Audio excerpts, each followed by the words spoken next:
How you doing? Brian Sr. here. If you are a true blue, red-blooded, liberty-loving, Bible-thumping, gun-toting, truth-seeking, fed up with the status quo, tyranny-smashing, tossing the tea overboard, American patriot, agent of change, then you are in the right place. We're going to put our heads together. We're going to do what Americans do best. We're going to solve problems. We're going to educate one another. We're going to encourage one another as we lift up our families, our friends, our neighbors, and our country. The American dream lives here. How you doing? Welcome to politicaltruths832 podcast. This is the first podcast of hopefully many to come. It's time to take our country back. I just feel like I have to do something to facilitate putting like-minded patriots together and pooling our resources and our talents and our God-given gifts so that we can make a change in our communities and ultimately in our country as a whole. So the question is, where do we go from here? I have a website now. It's also politicaltruths832.com.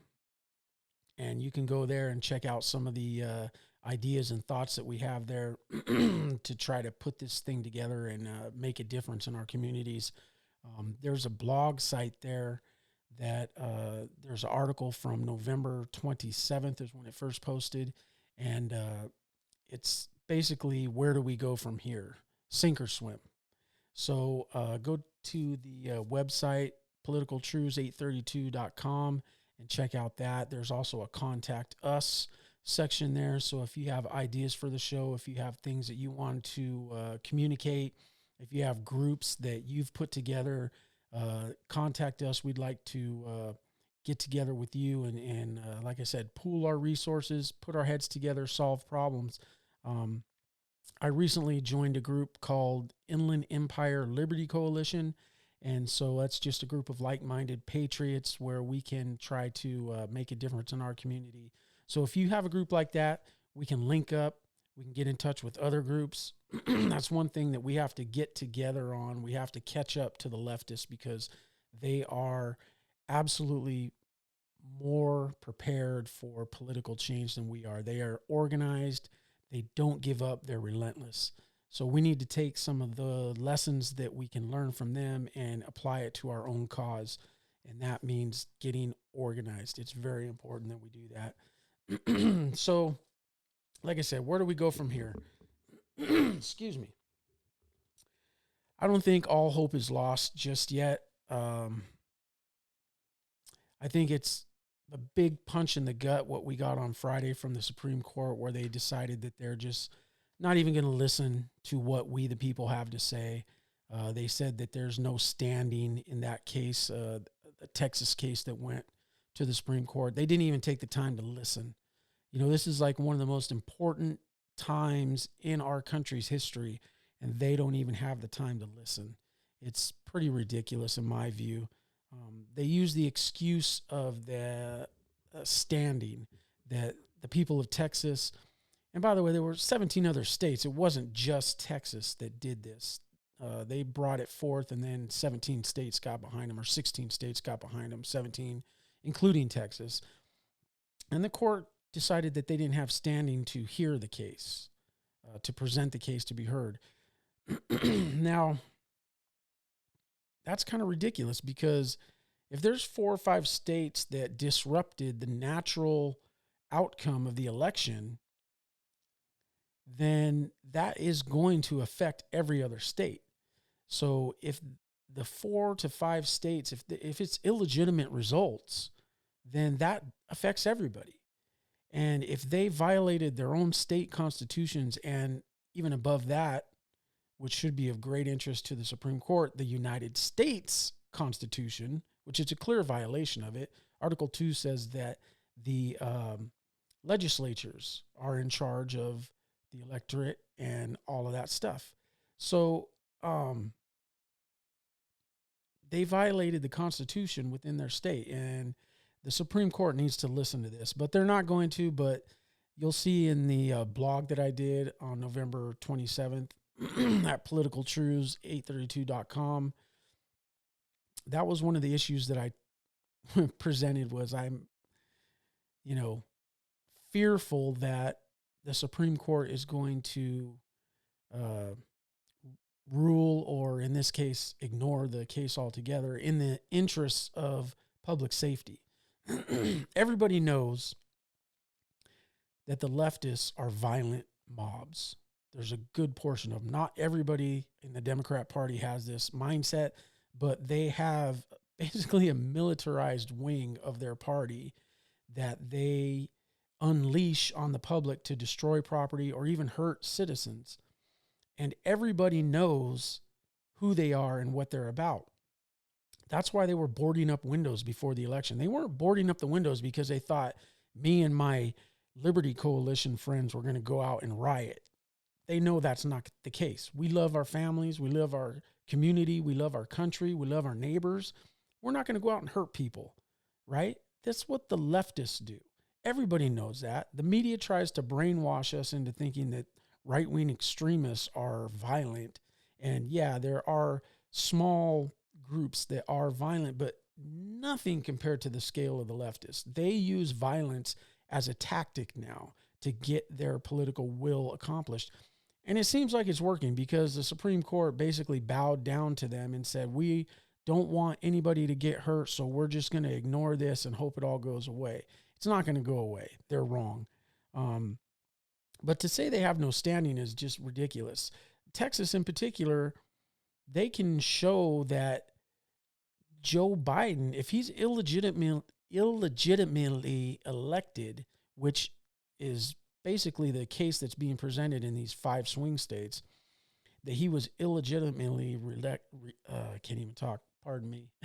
illegitimately elected, then that affects the people of Texas. It affects all of us, but especially the people of Texas because their economy is real heavy on the oil industry. Joe Biden has come out publicly and said that he's going to get rid of the oil industry. He's lied about it. He's changed his stance on it 4 or 5 times throughout the course of the campaign. But it's pretty clear what his plans are for the oil industry, and that is going to cause damage to Texas. That gives them standing. I'm not a lawyer. I did a little bit of research on it, but clearly that gives them standing. They're just dodging the issue altogether.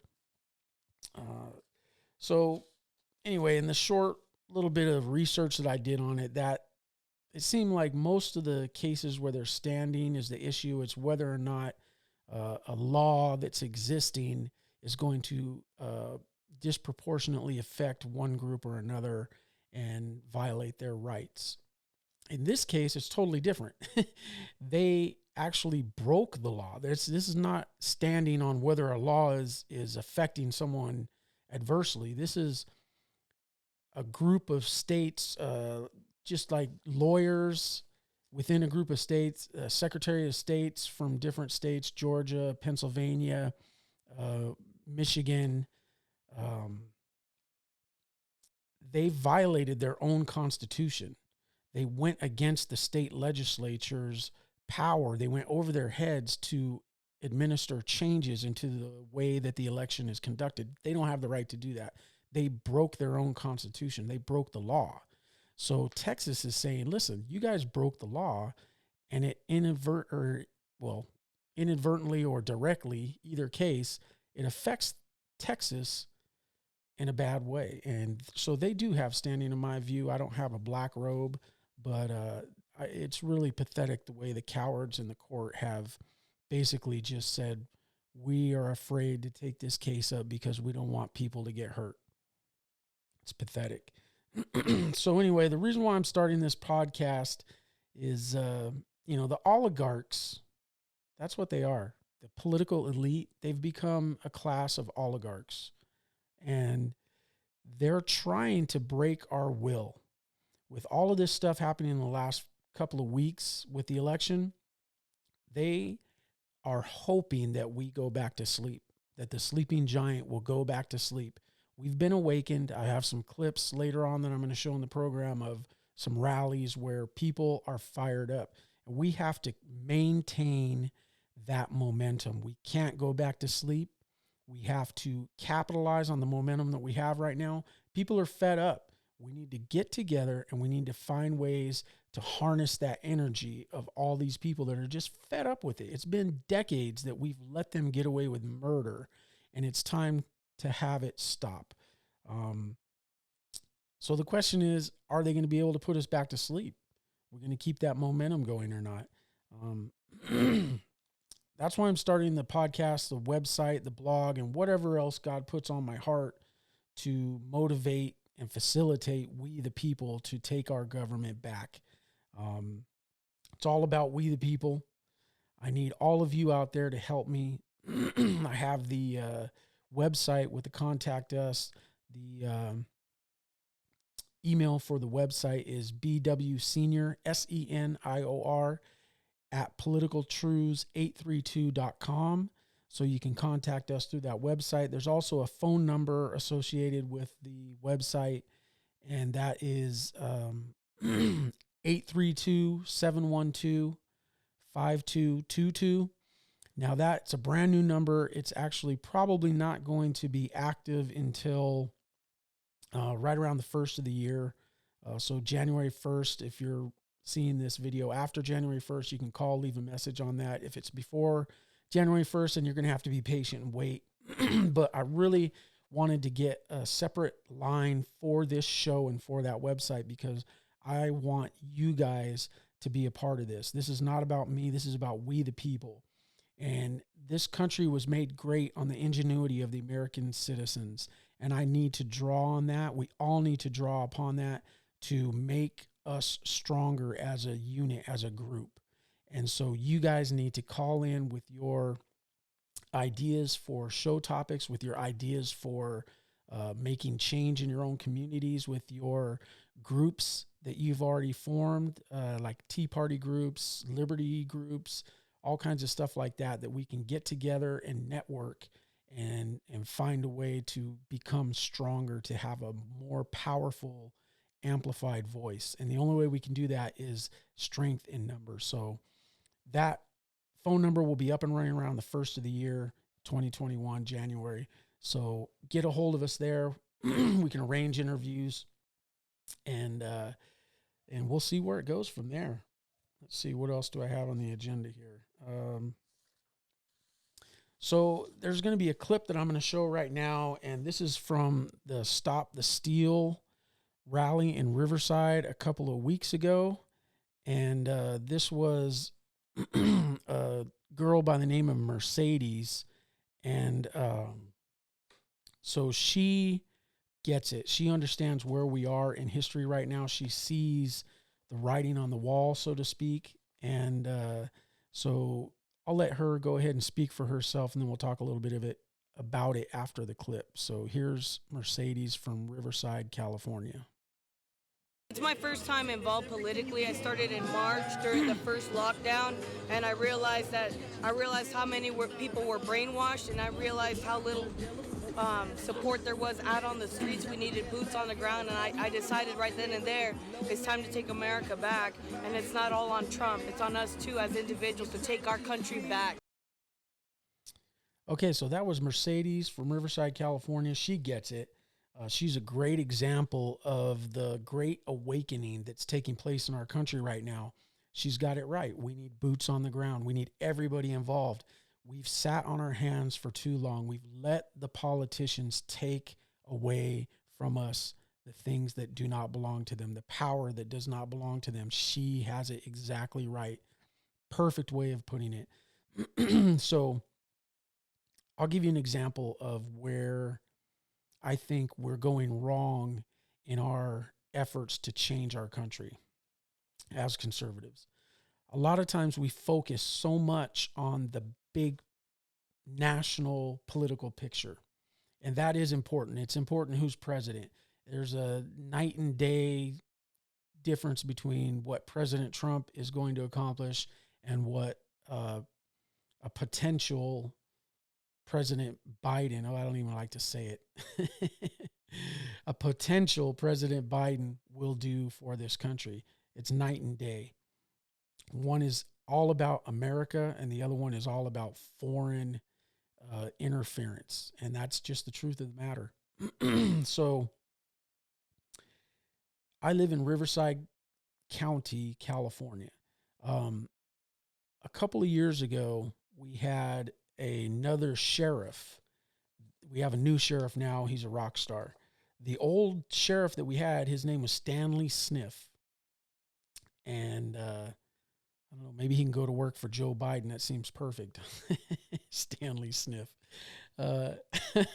Anyway, Riverside County Sheriff Stanley Sniff, when he was the sheriff, it was nearly impossible to get a concealed carry permit. I looked into the process, and I was told that if I make an appointment, like if I made an appointment on January 1st, 2020, it wouldn't be until roughly August of 2021 before I got my interview to start the process for the CCW. So they were basically kind of doing what the Supreme Court just did, and just kind of like, we're just going to put it off, and maybe you'll forget about it and it'll go away. That was the same tactic. And so Chad Bianco came up for election as Riverside County Sheriff, and I did a little research on him and thought, hey, he's the guy. He seems a little more with it, kind of shares my values, and so I voted for him, along with a whole bunch of other people in Riverside County. Chad Bianco won the election, and guess what? It takes 3 months to get a concealed carry permit in Riverside County now. So that's a great illustration of how local government has more impact on our lives than the federal government.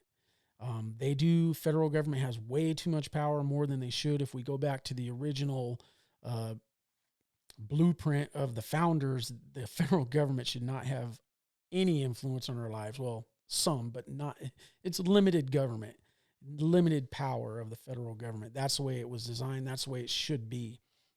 But Chad Bianco has made a great difference, and that was a local election. And I'm in California, California, behind enemy lines in the People's Republic of California, and there is no way that we could ever get anything past the state assembly or the state house to improve our Second Amendment rights. It's impossible at this point in time. I have a feeling that California is going to turn red here pretty soon. I'm going to work on that. That's one of my life goals. And I'm going to talk to Aja Smith, who ran for the 41st Congressional District in Riverside, about that very issue and many other issues in an upcoming episode. And we're just going to work on that as a group of people. California needs to take back our government, and it's possible we can do it. But as far as Second Amendment, pro-Second Amendment rights, we will never get anything today in our favor. But guess what? Riverside County had a victory in the Second Amendment rights, because now Riverside County citizens can apply for and receive a concealed carry permit. That is a huge deal for the Second Amendment rights. We could have never done that through our state assembly, but local government got it done, and that's what we need to focus on. Yes, it's important who the president is, but it's also important to know who your city council members are, who your county sheriff is, and all of these other offices that we have more influence, direct influence on. So that's something that we're going to focus on in future episodes too. But that's just a great example of how we can take the power back. There are ways to do it. So I mentioned Aja Smith earlier, and I met Aja at the same rally where I met Mercedes, and I did a short little interview. So here's a clip of part of the interview I did with Aja. Like I said, she said that she would be willing to do a more in-depth interview. So hopefully I can talk her into calling into the program one of these days, in maybe next week, maybe the week after. We'll see how that goes. I'm going to reach out to her and see what she has to say about it. But here's a short clip of the interview that I did in the field with her. We need to do more outreach, especially to the no party preference. We need to actually start explaining to people why we are better candidates than our incumbents. They want to raise our taxes. They're pro-choice. They want to pretty much abolish our whole entire republic. So we need to have those uncomfortable conversations, especially here in California. We're the highest ranking in poverty, the highest ranking in homelessness, and the highest in taxes. And that's what we need to start doing, and start talking to our neighbors and friends and telling them we need to make change. I'm a California native. I'm not going anywhere. I'm fighting for my state and my country. Okay, so that's Aja Smith, candidate for the 41st District, Congressional District in Riverside County, which covers part of Ontario, all of Riverside, Moreno Valley, Paris, and I believe parts of Lake Matthews, maybe a little bit of Mira Loma. I'm not exactly sure the entirety of the district, but it's pretty good sized district. That was the first time I ever met Aja, and she seems like she gets it too. She didn't win the race this time, but I have a feeling she's not going to give up. And like I said, I look forward to having a more in-depth interview with her so we can tackle some of these issues that are important to her and important to me and important to us as patriots. So I also went and there was a, there was a Curfew Breakers rally in Huntington Beach on December 5th, I think it was, on Saturday evening. Gavin Newsom put together a ridiculous curfew because everybody knows that the COVID doesn't come out until after 10 o'clock at night. So science, good stuff because science. So he instituted a curfew on Southern California saying that we all have to come home before 10. Oh man, these people in government, they crack me up. Like they have this power over us. They don't. So anyway, there was a bunch of people that went out to Huntington Beach, and while I was out there, I was taking signatures for the recall Gavin Newsom, which, just as a little side note, this really is kind of a mind-boggling situation for me to wrap my mind around. There were 5.9 million Californians who voted for Trump, President Trump. There's only been 800,000 Californians who have signed the recall Gavin Newsom petition. So it seems to me like there should be more of an overlap there. If we've got 5.9 million votes for President Trump, we should have about 7 million signatures on that recall Gavin Newsom. So California, you need to wake up, get on it, sign that petition, send Gavin packing, send him back to Auntie Nancy's basement or wherever he goes, get him out of office. Let's get this. That'll be a huge statement for the rest of the country because they all think that we're all nuts and fruits out here in California. And you and I both know there's a lot of us out here, patriots, who are willing to put it all on the line to represent our country. So we need to get better at that and get a signature on that petition. It's real easy. So anyway, as I was taking signatures for that petition, I ran into a girl named Tara and a guy named Joe, and they were nice enough. Tara was nice enough to give me an interview about her experiences with communism as a child when she was in Vietnam. So this is Tara. You said you're from Vietnam, is that correct? Yes, that's my country of birth. Well, I escaped. Well, I didn't really escape, but I left Vietnam when I was 10, hoping to have a free life. And here we are, back to square one. They want to transform this country into a communist country. Why would I want that?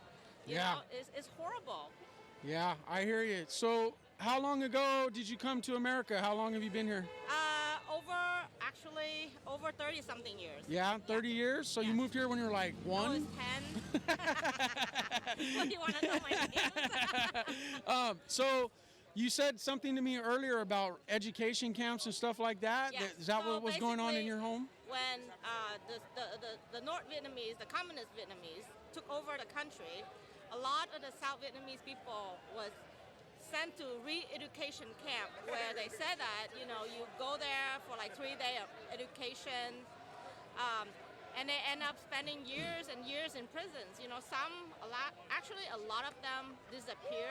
Yeah. They never came back. Millions of Vietnamese people, you know, got sent without a trial, you know, and then some of them never came back. So if they want to do that here because we support Trump or, you know, we think differently, we might be subject to the same, you know, treatment. And I don't want to go back. A lot of people think that's a far-fetched, could never happen in America. No.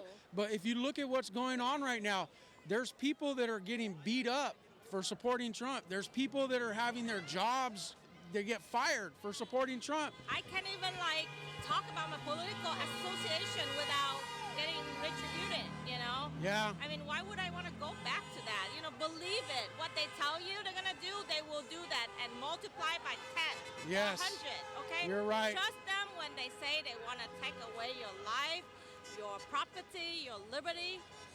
Everything that you know and you enjoy freely will be taken away. Trust them. Yeah. You know, we have millions of Vietnamese people, you know, escaping Vietnam by boat, risking their life, never see the other side of the shore, you know. And here we are, you know, voting in a freaking like communist, socialist regime and thinking that they're going to treat us nice. How they treat us, you know, because we supported Trump, you know, that's how they're going to treat you after they take over the control. I'm telling you, if Trump falls, we will lose our country tomorrow. And these young kids, they don't understand. They're fooled. They think it's like Bernie Sanders is going to be so cool, you know? And it's all a lie. It's a lie. That's how Vietnam fell, you know, to communism, because back then everybody thought that, you know, they believe in the lies, you know, until you live with them, okay? Right. Then you realize, but then that's too late. Yeah. Look at Venezuela. Yeah. Okay, socialism isn't Sweden or Norway. No, that is not socialism. Socialism is Cuba, Vietnam, not anymore, but you know, back then, right? Venezuela, you know, all of that is true socialism. Right. Okay, it's not Sweden. No, sweetheart, it's not. Okay, trust me when I said that. All right. Well, I appreciate you taking the time to talk to us, and what you're telling America needs to be heard. We need to educate our citizens, and people like you are pivotal, and I really, really, really appreciate what you're doing. Well, I hope so, you know. Thank you. I hope that we can, you know, continue to support Trump and pray for him. You know, Yes. I think we really had a very crucial moment in our, you know, history. Yeah, and that's huge to pray. I agree with you 100%. Yeah. Thank you so much, Trump 2020. Thank you. Okay, so that's Tara, and she has a very interesting story. I can't imagine what it would be like to have lived through something like that, only to come to America and trying to find your dreams of being free and experiencing individual liberty that we have here, and then seeing someone like Joe Biden and Kamala Harris come to power.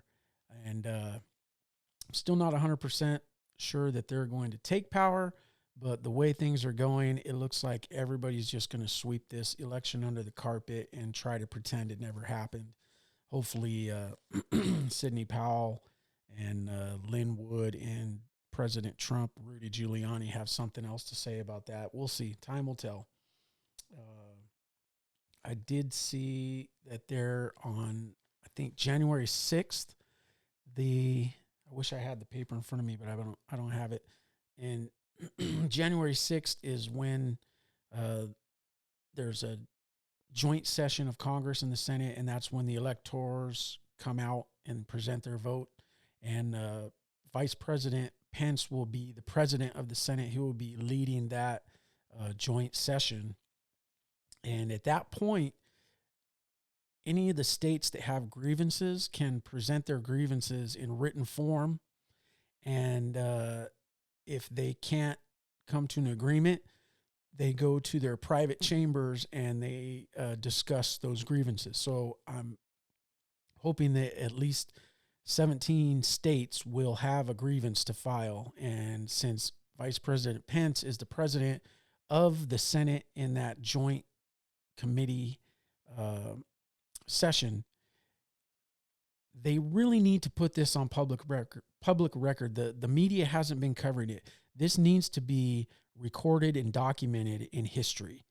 And I think one of the best ways that we can record and document this fraudulent election in the history books is during this joint session, because they can present their grievances officially documented with paperwork. Vice President Pence can acknowledge it. They can go in and do whatever they do in their private chambers. And I don't know if it's possible, but I would love to see something like Vice President Pence bringing eyewitnesses in, turn this into some sort of a hearing. And I don't know if there's a protocol for that, but it seems like in 2020, we throw protocol out the window. At least the Democrats do. So I say just do it and ask for forgiveness later.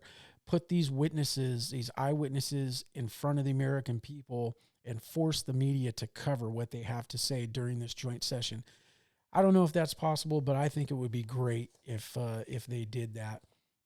So kind of got off track there. Anyway, one of the other clips that I have is a friend of mine named Jered. I always butcher his last name. It's Gustafson, I think. And I did a long form interview with him earlier, and excuse me. It was a good interview. It was really long. I took a little clip from it, and when we pick up in this clip, we were talking about the founding fathers, and then I asked him a little bit about his inspiration and how he put together the Inland Empire Liberty Coalition. He's the founder of that, so we talked about that a little bit. So here's Jered right now.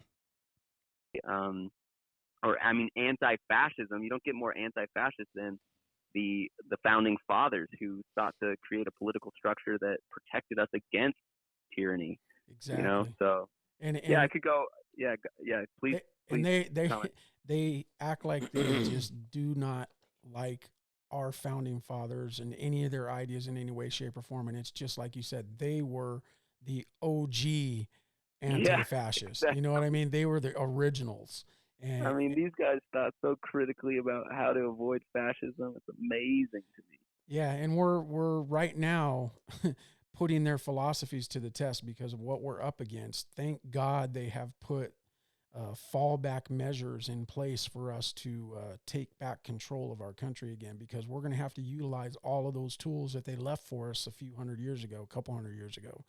And Absolutely. I think we need to catch up. And that's why I love this group that you has started, because that's the first step. Is we have to organize and we have to come together and draw upon one another's strengths and use that to our advantage. So that's awesome. So Chris has exactly. Chris has a Liberty Coalition in Indiana. Is that correct? Yeah. So we really just started as a Facebook group, and we just kind of like raise the banner. Is anyone else feeling what we're feeling? Is anyone relating with us? And out of the Facebook group, I started having more conversations with people local into the Inland Empire area. And I really just decided we need to take local action. So Right. it's got to move beyond a social media argument. We got to take local action. And Chris was really emphasizing the fact that it can't be an anti-movement. We can't be just anti-rioting or anti, Antifa or anti the liberal agenda. We have to be really for something, and it's being for, I think, the founder's dream of America, that people are equal and e pluribus unum. Under God we trust, and in the belief that liberty comes from God. And so some of these, we could go on and on about all the values that really shaped America, but I really wanted to start a group that was for something. And so that through conversations with others, kind of like yourself, we just decided to meet and form the coalition locally in the Inland Empire. It's been a really great experience so far. Okay, so that's Jered, and like I said, he's the founder of the Inland Empire Liberty Coalition. He's just one guy, but he took the first step, and who knows what kind of doors are going to get open because of the first step that he took. We can't just sit on our hands anymore. you have to do something. We have to do something. It's not going to get done for us. We are the government. We, the people, are the government. And we have to take charge. And if it's just doing one little thing, whether it's Mercedes and Riverside doing a rally, whether it's Aja running for Congress, whether it's Jered putting together a Liberty Coalition, whether it's me doing a podcast, starting a website and a blog, we have to get involved as American citizens. Otherwise, it's not going to happen. And they're just going to roll over us. They're going to steamroll us every opportunity they get. So he's just one guy, but I think there were maybe 10 people in the first meeting. I'm not sure. But within a couple of weeks, we organized a rally in Redlands that had somewhere between 100 and 200 people. We've had a Riverside County Council member that came and spoke at the group. So we got to ask them questions and dialogue with him one-on-one. I think it was Jeff Hewitt.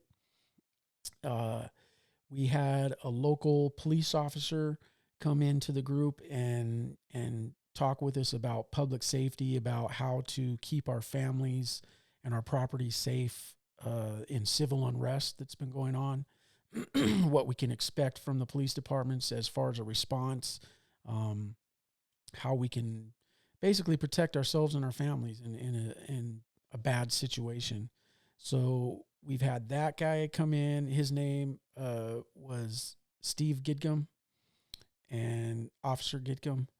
And we also have had a couple other people that, organized what they call the Liberty Lap. And they get together up in Yucaipa, California, and there's over 100 people that participate in this every other week. They decorate their cars with American flags, and they just drive around town. And they said that it's a great experience. They said, I think I'm going to go next week. They have people that are coming outside of the shops as the parade of cars go by, and they're like shopping or doing whatever inside of a shop, and they'll come out and cheer and stand on the sidewalk. It's like a big old parade. It sounds great. But we had them come and kind of talk about their cause and their movement. And so we're already starting to network, and there's strength in numbers. So that's why I want you guys to get a hold of me through the email, bwsenior@politicaltruths832.com, and the phone number, which is 832-712-5222. Go ahead and contact us. Like I said, the phone number won't be up and running until the first of the year, but I'll let you know when that's up and running. Write it down. You'll have it. Leave a message. We'll get back to you, I promise. But that's how it's done. We need to organize. We need to consolidate our efforts to make a difference and return our government back to where it belongs, on the shoulders of the people. We can't let the oligarchy rule over us. We are not subjects. We are citizens. We are participants in our government. We control the government. It needs to get back to that. So I was saying before, we need to capitalize on this momentum. People are excited. I'm in California, behind enemy lines, and there is so much excitement right now for patriotism and for our country. This next clip is from the Huntington Beach Curfew Breakers rally, and it went on from about 8 p.m. till well after midnight, and there were thousands of people there, and it was pretty cool. Here's a clip from that. It was out at the Huntington Beach Pier in California, and it was a really cool time. I had a great time. Like I said, that's where I met Tara. That's where I was getting people to sign the petition to recall Gavin Newsom. And this is kind of a little taste of what was going on out there. Let's see if I can find it. Here it is right here. So here it is.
So that was Huntington Beach, California, December 5th, I believe it was, Curfew Breakers.